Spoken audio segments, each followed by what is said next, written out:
Donc les cellules, il y a différents types cellulaires. En dessous du niveau cellule, les virus, c'est pas un vivant, hein, c'est quelque chose de non vivant. Ce sont des parasites absolus. Donc c'est juste un matériel génétique entouré d'une coque de protéique de protection. Le matériel génétique peut être de l'ADN ou de l'ARN. Et donc il leur faut parasiter une cellule pour être multipliée.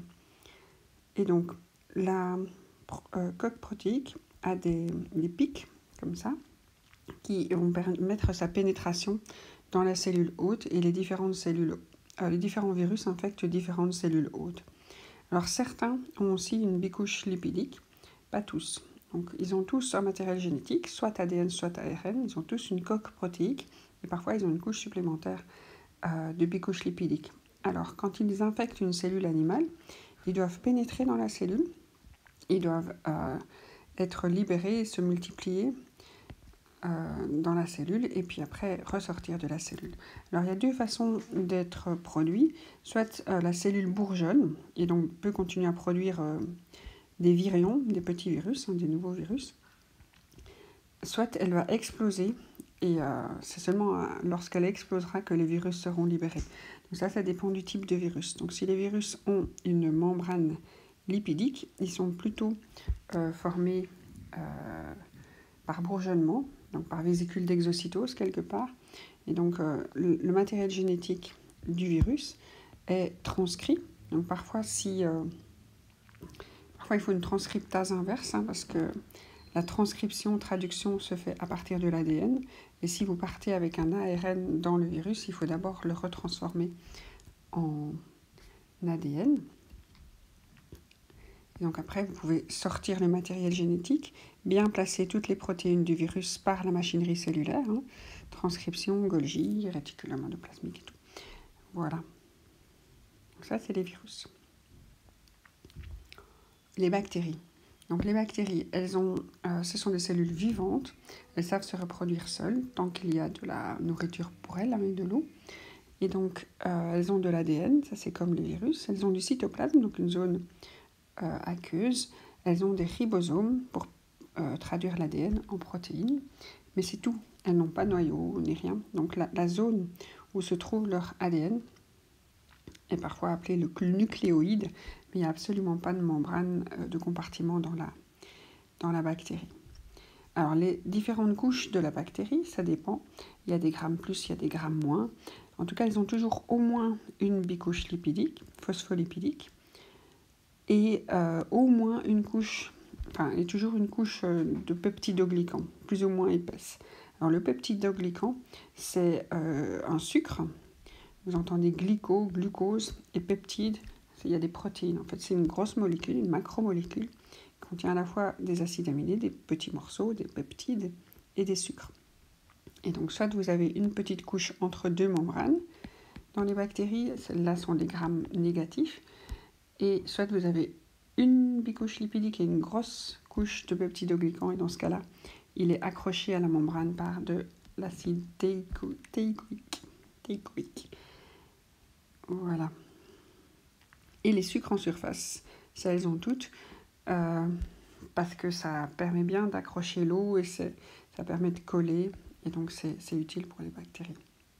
Donc les bactéries sont des prokaryotes, elles n'ont pas de noyau, elles ont une membrane, un cytoplasme, de l'ADN dans le cytoplasme. L'ADN est circulaire, parce que s'il était sous forme de chromosomes linéaires, il se ferait grignoter par les ADNases dans le cytoplasme. Alors, il y a un grand ADN et un petit ADN qui s'appelle le plasmide.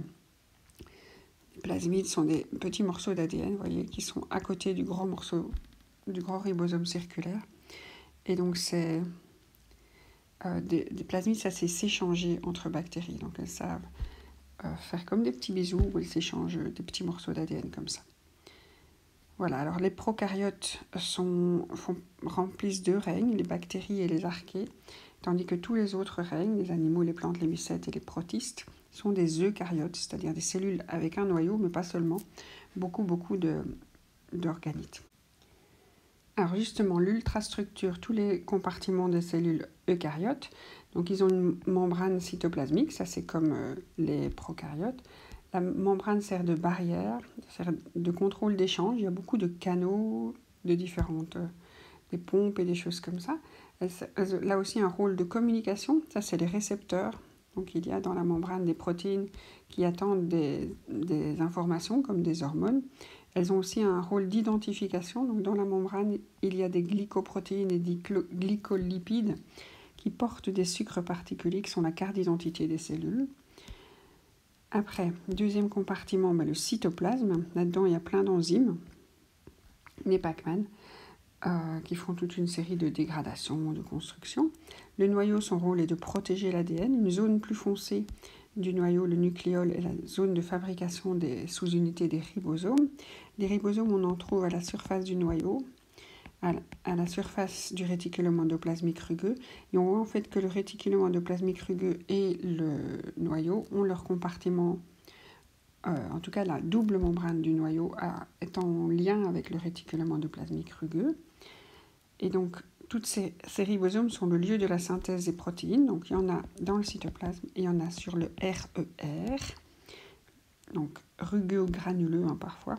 Alors, le RER, c'est le lieu de la mise en forme des protéines. Donc, quand il y a une chaîne d'acides aminés qui est synthétisée, quand on veut en faire des objets en 3D utiles, comme des enzymes, la mise en forme se fait dans le RER.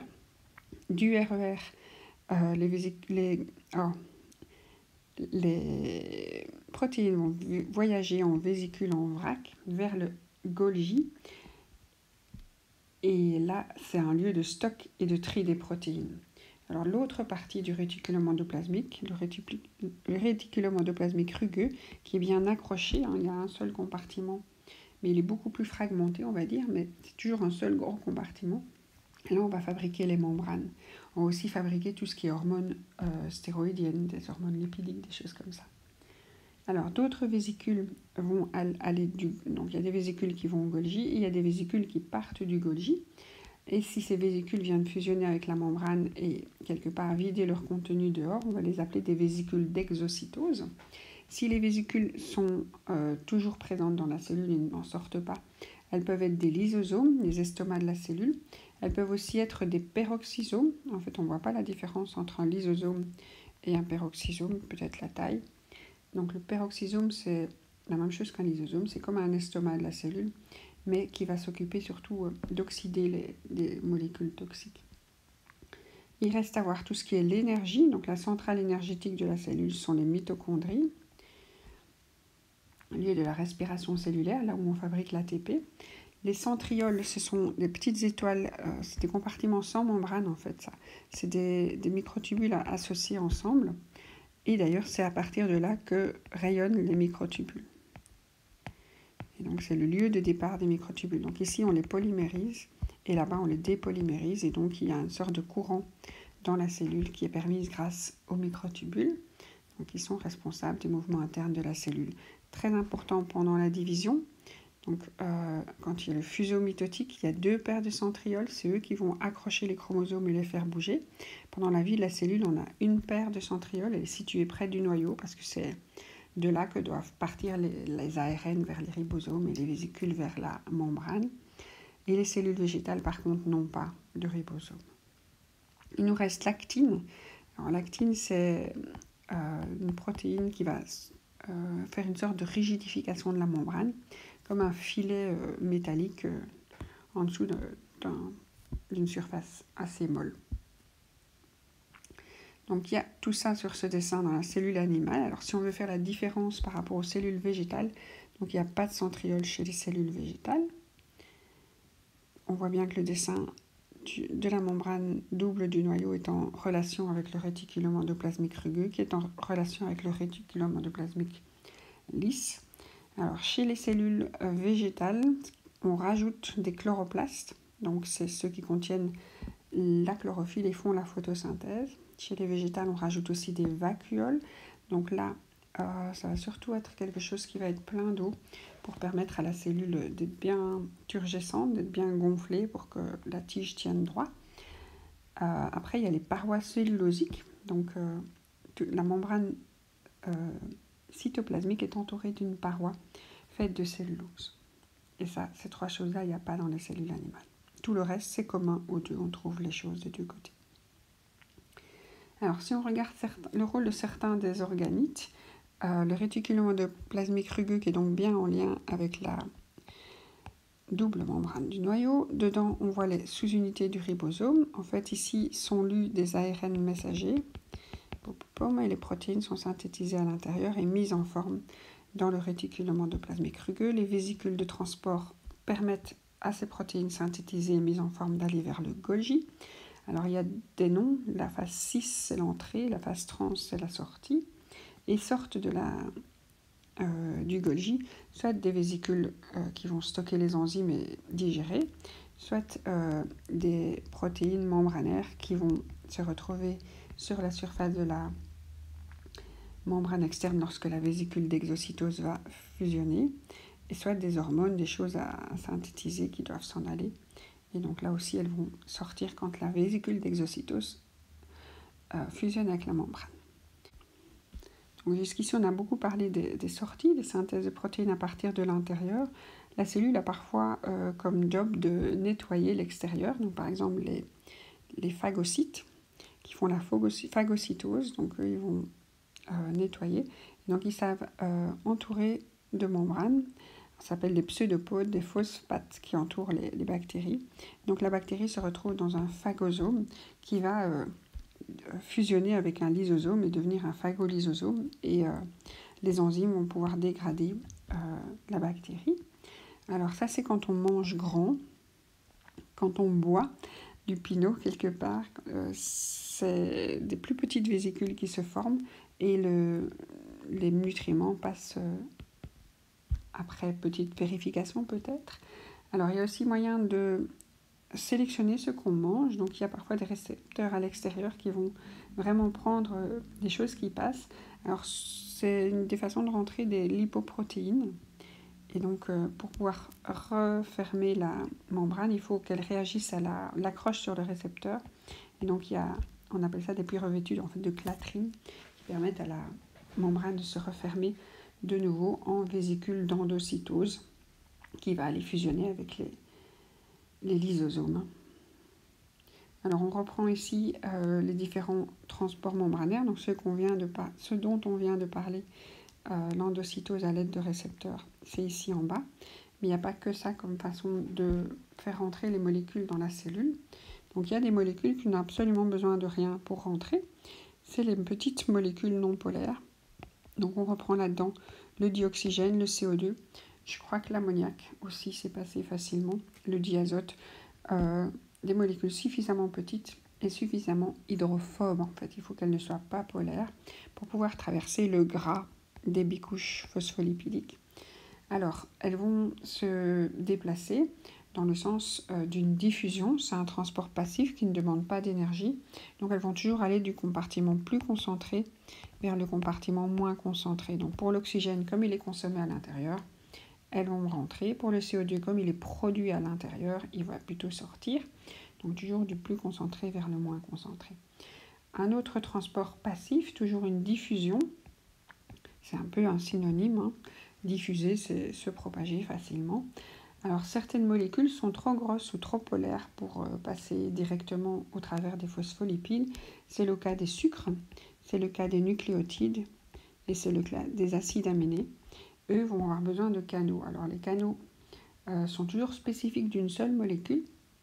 Et donc, il va falloir avoir des canaux différents pour les différents ions, pour les différents acides aminés.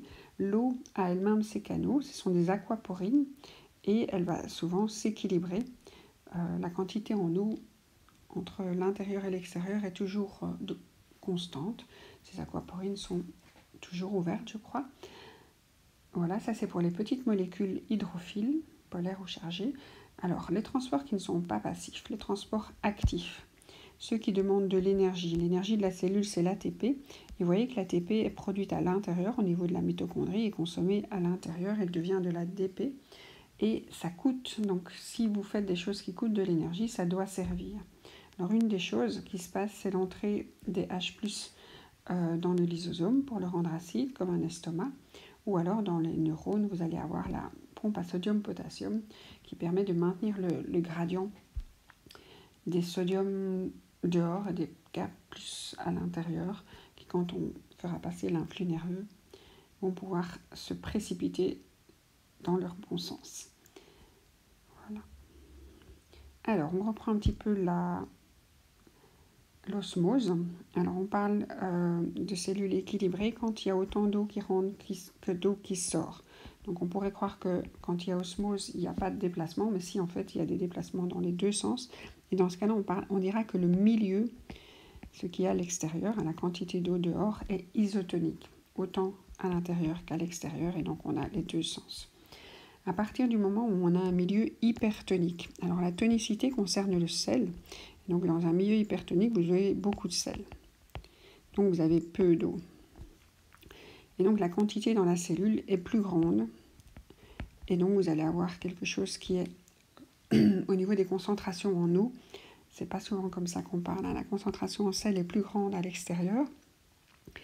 Et vous regardez la concentration en eau pour voir la direction de l'eau. Donc si elle est plus présente à l'extérieur, pour avoir un équilibre, pour diffuser jusqu'à atteindre un état d'équilibre, l'eau doit sortir. Pareil, dans un milieu hypotonique, ça veut dire que vous avez peu de sel par rapport à la quantité de soluté à l'intérieur des cellules. Donc si l'eau est plus présente à l'extérieur, c'est comme il n'y a pas beaucoup de sel, il y a beaucoup d'eau, et moins présente à l'intérieur, vous allez avoir de nouveau le sens de l'entrée parce que c'est plus concentré à l'extérieur.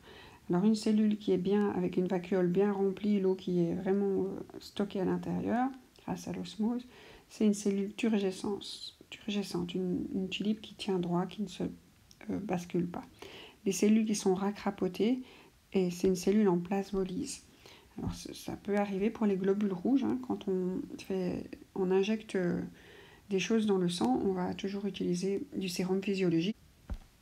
Donc le sérum physiologique, c'est 0,9%, donc 9 grammes par litre de sel, mais vous avez aussi les solutions de glucose, avec 5 grammes par litre, je crois là.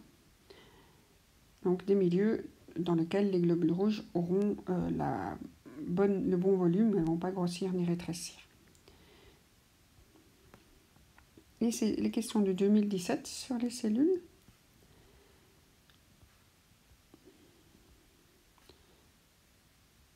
Les questions de 2018 sur les cellules. Encore une de 2018 et juillet 2019. Et les questions de septembre 2019 et les réponses qui sont...